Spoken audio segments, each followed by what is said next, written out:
The Christmas tree is finally up and decorated, with all the favourite ornaments in the best positions at eye level, and the slightly less interesting ones at the back or within the depths of the branches.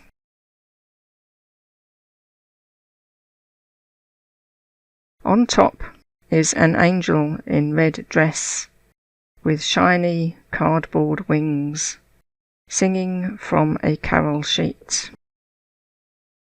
At the tips of the branches are the plastic icicles and imitations of frozen water drops. The tree is an artificial one, with the branches all numbered according to size, so that they go in the correct slots. This is a lot different from the former exciting trip down to Greenwich a week before Christmas to choose a real tree from the cheap market stalls.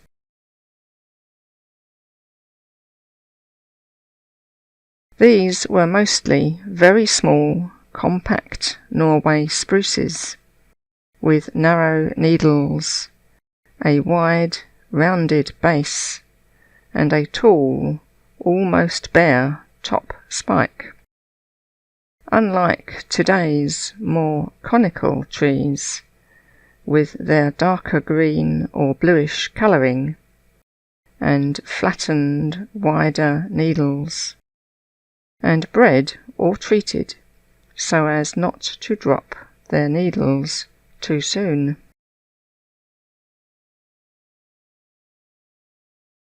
Part of the post-Christmas fun was to watch a circular layer of dried-up needles accumulate on the floor, and to draw one's finger along the branches to dislodge the remainder of the needles, with never a thought as to whose job it was to clear up afterwards. At that time, Christmas lights were much more expensive, and one of the excitements of the season was seeing the increasing number of illuminated trees appear in house windows. Walking home after school in the dark became a game of searching for windows with lit trees. Now that lights are relatively cheap, we can drape many more of them around the windows, and the living room is full of glowing spots of colour, circling the mirror and over the doorways. The little fibre optic tree is sitting in its corner on the shelf, scintillating with tiny dots of light, accompanied by the gentle whirring of the motor that spins the coloured disc inside. As soon as the winter afternoon light fades, it is time to flick all the switches on the plugs and fill the room with enough ambient light to make using the wall lamps unnecessary.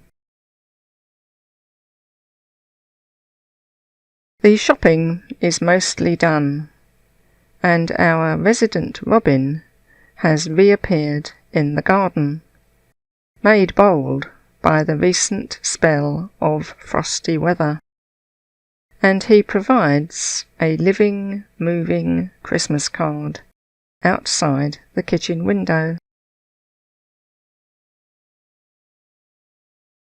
The one thing that cannot be organised with the same control and exuberance is Christmas snow.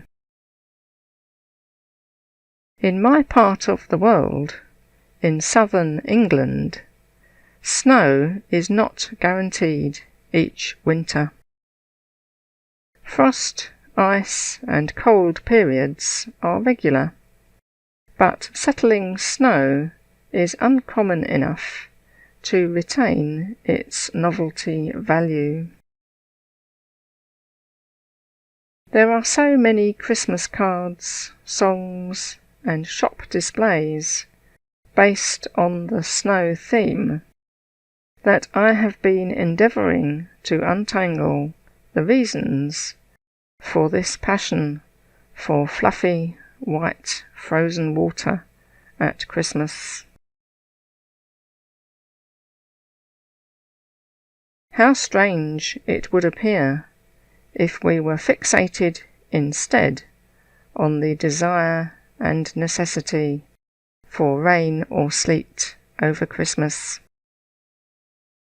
I made a list of the principal effects of snow over the Christmas period, and the common theme was that it overrides our plans and prevents us from going about our daily routines.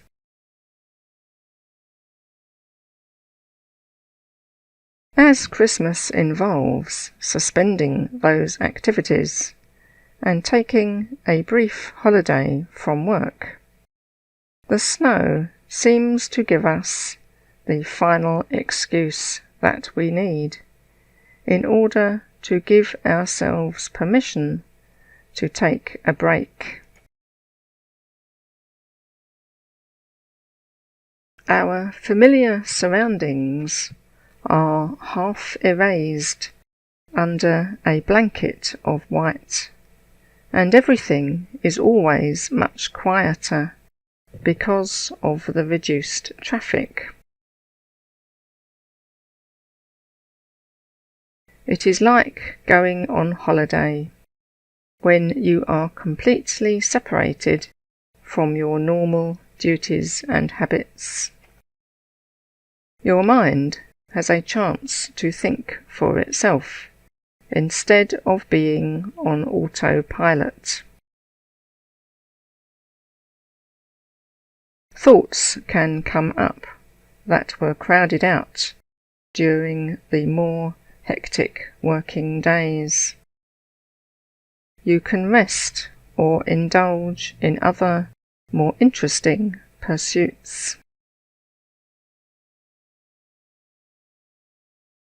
On holiday, you will probably be enticed to travel around, but with the enforced snow holiday, you are more likely to be kept indoors.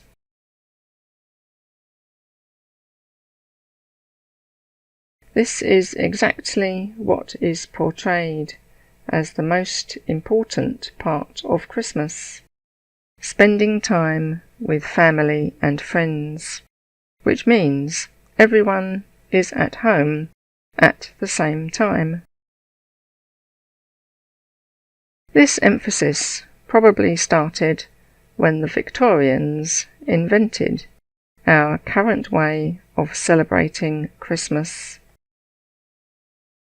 At that time, people relied almost entirely on their own families for support amidst troubles, with no recourse to the many care systems that we have available nowadays. The snow would have been an even greater hindrance to their daily lives, with no snowplows, gritter trucks, or comfortable, heated public transport, and no cosy central heating in draft-free, dry homes.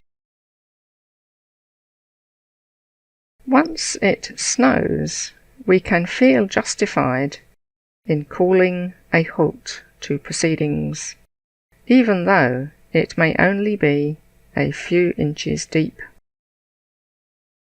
Those who are able to take time off work for the holiday at last have a watertight excuse to lounge about indoors, or at least only go out in the snow to play in it.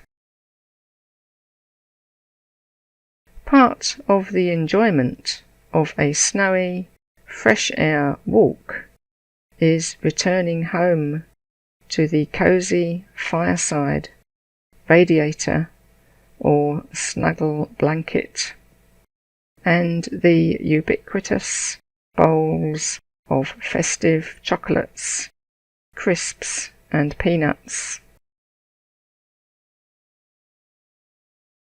It is all about victory over adverse conditions, with the smug satisfaction that you are ready and prepared, with Christmas supplies stocked up.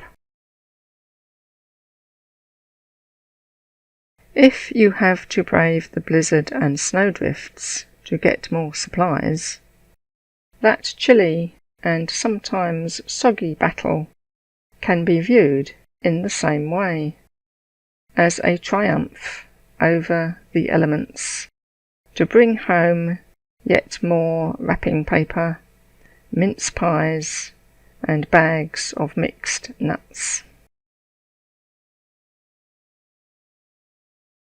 However, the snow has to fall at exactly the right time, when you are off work and have finished your shopping and pre-Christmas visits.